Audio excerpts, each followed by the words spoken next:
Olá a todos. Esse artigo é um fragmento da minha tese de doutorado e trata do arcabouço para mapeamento, avaliação e gerenciamento de riscos em projetos espaciais. Eu me chamo Adler da Silva, sou aluno de doutorado do CSE e o segundo autor é o Dr. Leonel Fernando Peronte, também meu orientador.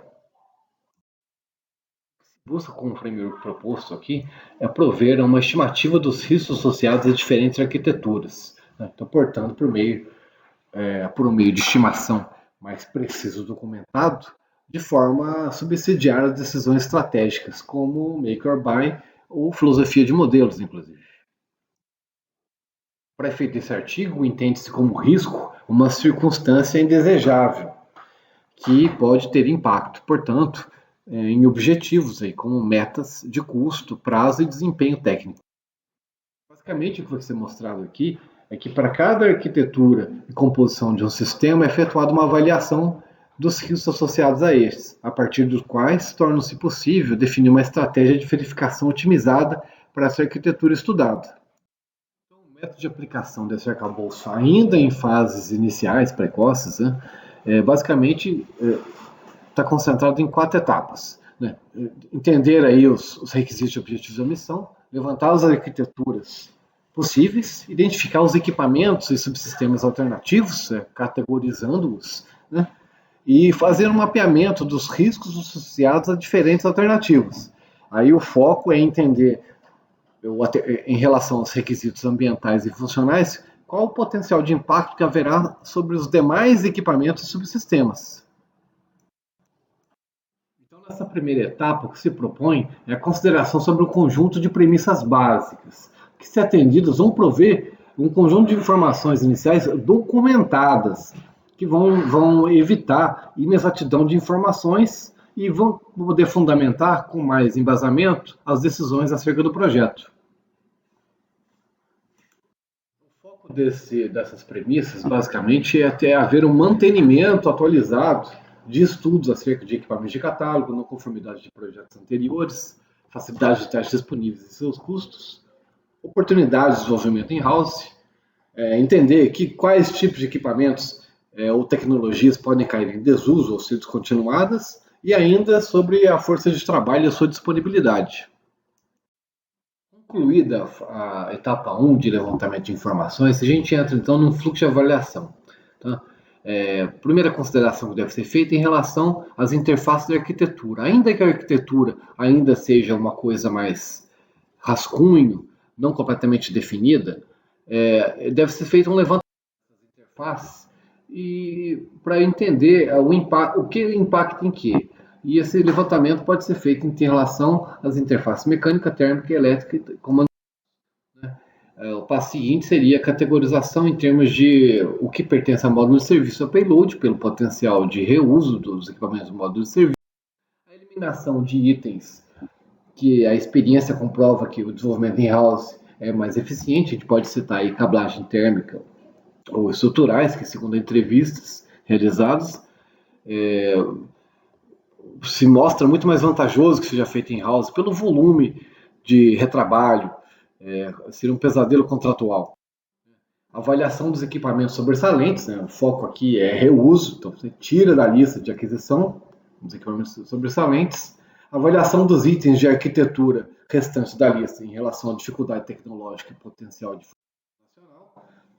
No sentido aqui é tentar inserir a produção de um item na indústria, tirar essa aquisição desse item ou desenvolvê-lo in-house pelo potencial pela baixa dificuldade tecnológica. Uma avaliação estratégica financeira também é solicitada. Essa avaliação, ou seja, itens de alto valor estratégico para a instituição deve ter uma avaliação mais pormenorizada. A gente entende que a avaliação pormenorizada nesse sentido é um olhar assim para a capacidade das empresas, o custo, potencial de retorno em produção seriada e adequação ao cronograma do sistema. Avaliação do catálogo off-the-shelf quanto à adequação aos requisitos de missão. Definição dos itens que devem ser adquiridos de prateleira e dos itens que devem ser devolvidos. Né? Já há condição de uma primeira definição, certo?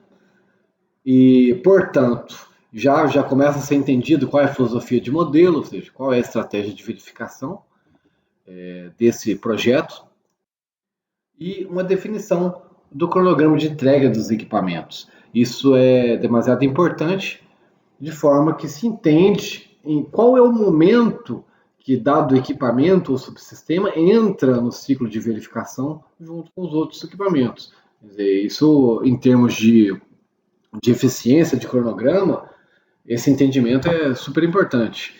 A partir desse momento, já se consegue fazer uma análise de maturidade tecnológica dessa arquitetura. Então, que se propõe que seja feito uma análise deste ciclo atual e uma análise de um ciclo futuro, baseado na utilização por herança dessa estrutura, dessa arquitetura candidata.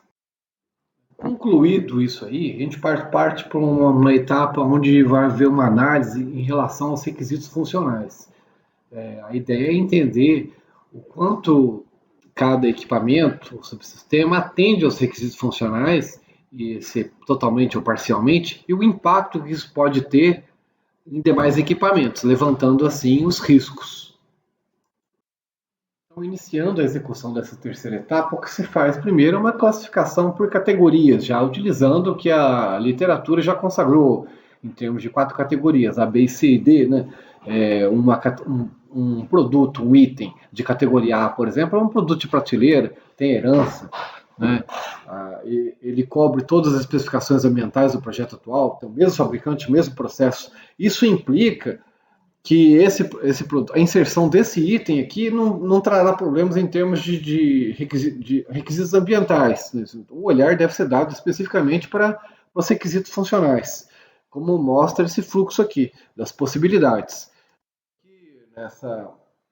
Nesse fluxo, tomando como exemplo um produto tipicamente de categoria A, vamos olhar então para o volume do atendimento dos requisitos funcionais, quando ele é completo ou parcial, se é aceitável ou não, e principalmente se a adequação, se necessário uma adequação, se é autocontido ou não, né?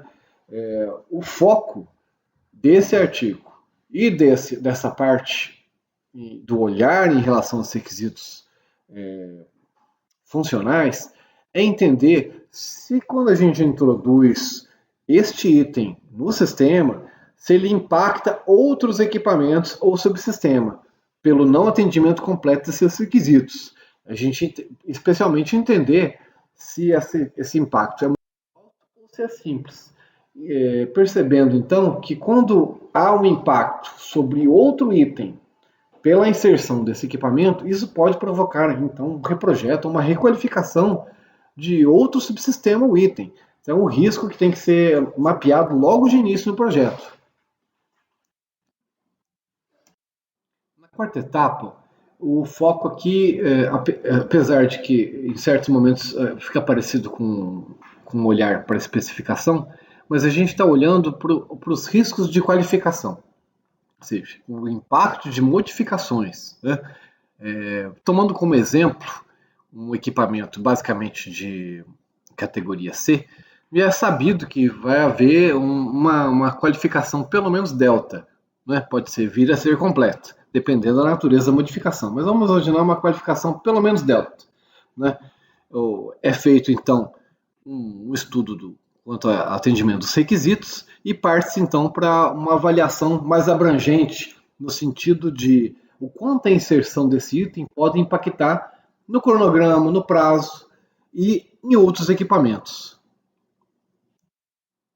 Foram separados aqui basicamente 4 grandes áreas. Essa substituição, se essa modificação implica em substituição de partes materiais. Nesse sentido, qual que é o lead time, a disponibilidade, a continuidade desses componentes, o custo disso, né, prazo, etc. A modificação ela pode ter a ver com ser estrutural. Ela pode, inclusive, afetar massa. A modificação pode estar incluído um aspecto térmico, ou de natureza elétrica.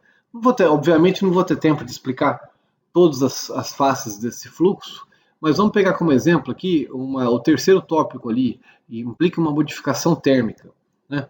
Se implica uma modificação térmica, um olhar que deve ser dado é se esse equipamento engloba um projeto térmico autocontido. Vamos pegar como exemplo aqui uma câmera. A câmera MUX, por exemplo, tem um projeto térmico próprio, né?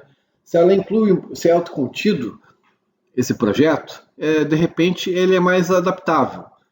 Vamos olhar então, se sim, segue para baixo, tem que entender se essa análise térmica, né, dessa modificação é coberta pelo modelo existente atual, né, modelo do próprio equipamento. Se sim, o risco passa a ser, olhando para a direita aqui, à esquerda, perdão, mais desprezível, né? Se não, eu tenho um risco sobre o próprio equipamento, quer dizer, ou seja, uma campanha de qualificação delta ou completa desse item em virtude dessa mudança na área térmica, né?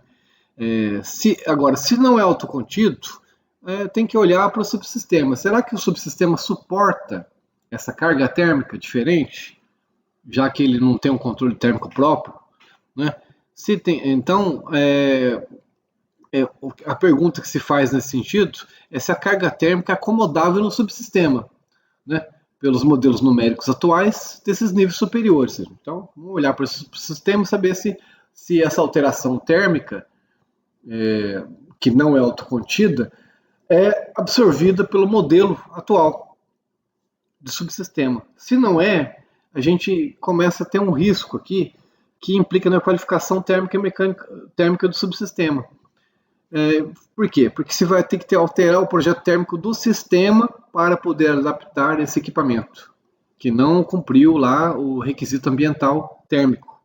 Então, temos vários exemplos aqui que pode ser seguido nesse fluxo, mas a ideia no geral é esse.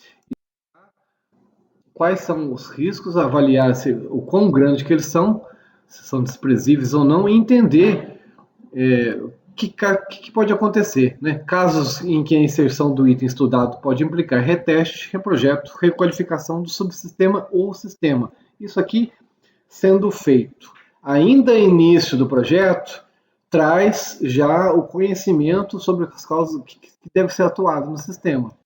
Como conclusão, a gente pode dizer o seguinte, que os resultados parciais das estruturas de avaliação aqui apresentados evidenciam a extensão e amplitude necessária de investigação para que se obtenha estudos consistentes e representativos da arquitetura do sistema ainda nas fases iniciais de projeto. Quer dizer, se você está em fase inicial e esse arcabouço trouxe à luz assim, o volume de tarefas e atividades necessárias para naquele momento ainda precoce de projetos, que se obtenha um vislumbre mais realista dos riscos de projeto para aquele determinado tipo de arquitetura. É a principal conclusão que se destaca desse artigo. Obrigado a todos, tenham um bom dia.